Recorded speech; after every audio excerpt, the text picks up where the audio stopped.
Hey y'all, how y'all doing? So I just want to share this with somebody. Um, I don't know who I'm sharing this with, but I just want to share this story with somebody. So there was a time in my life. This is about like 13 years ago when I was in Atlanta, and I was in the hole. Right, I was covered. I was smothered. I was buried. I was buried alive in this hole, and I couldn't see my way out. It was pitch dark. There was no way of getting out of this hole. And somehow, I worked at this job, right? I'm gonna just put partial of it out here. The job that I worked at, right? The rapper, y'all know the rapper Shorty Low. His baby mama was my supervisor, Angela.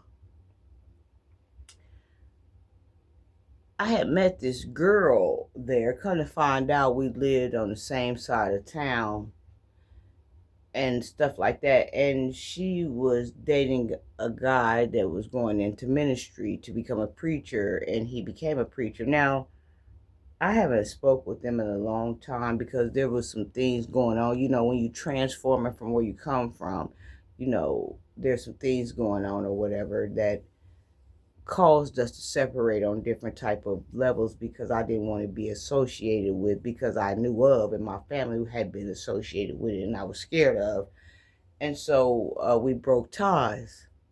But before that, um,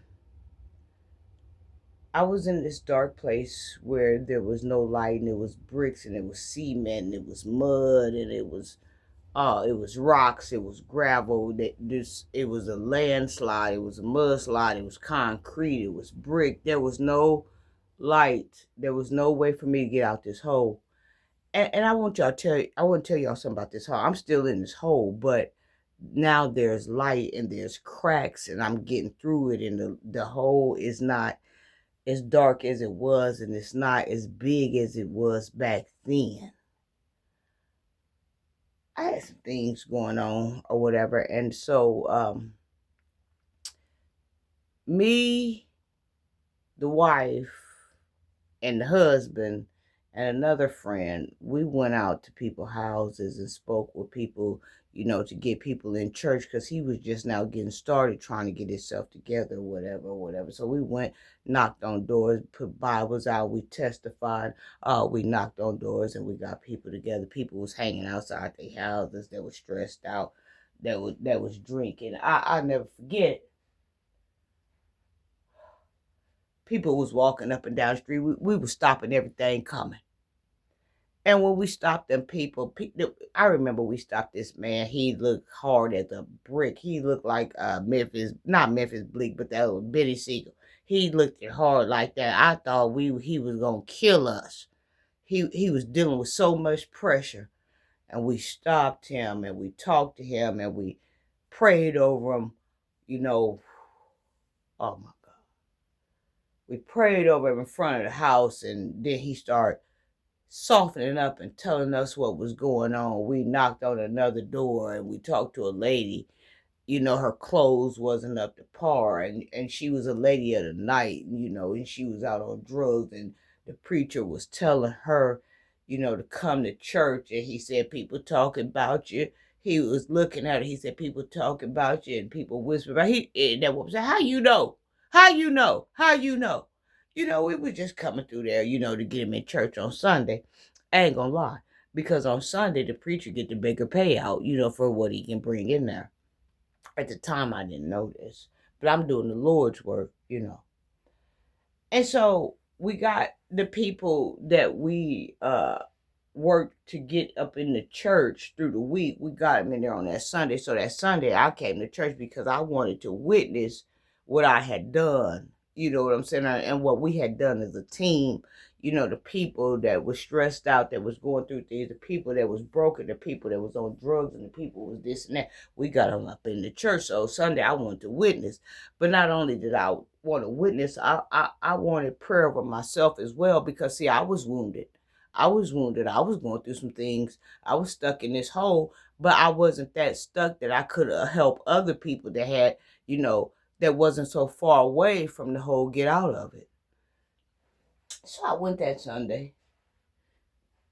I went up in the church or whatever, the same preacher, that we out went and we did things with or whatever, get these people to church. I went up for prayer,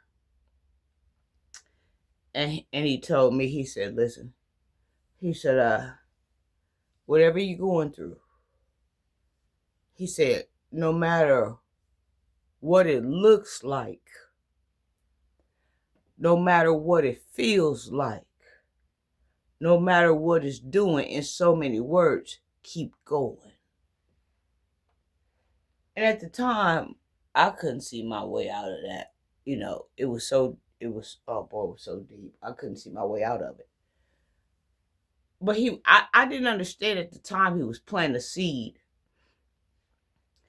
So the seed, I've been carrying the seed on my head for years and years and years, but the seed is just now starting to grow. No matter what you are going through, no matter what it looks like, no matter what it feels like, keep going. Just like 50 Cent said, either get rich or die trying. Everybody got different, terms of how they, but the moral of the story is don't stop. After that Sunday was over, the preacher's wife, because I was friends with her, got in touch with me and said that the husband said, hey, we took Makar with us to witness, and I ain't never made that type of money in the church before. I ain't getting a dime of the money. But that's okay. And I needed the money more than anybody. But at the time, I guess maybe they needed it more than me. Because it was habits going on, and it was this and that that caused us to separate, They was trying to find their way through or whatever. And I don't know, once I get back to Atlanta, they might be on a different level now. I don't know if they still together and they're not. But I'm just saying, he planted a seed on top of my head that's just now coming above ground and cracking or whatever. And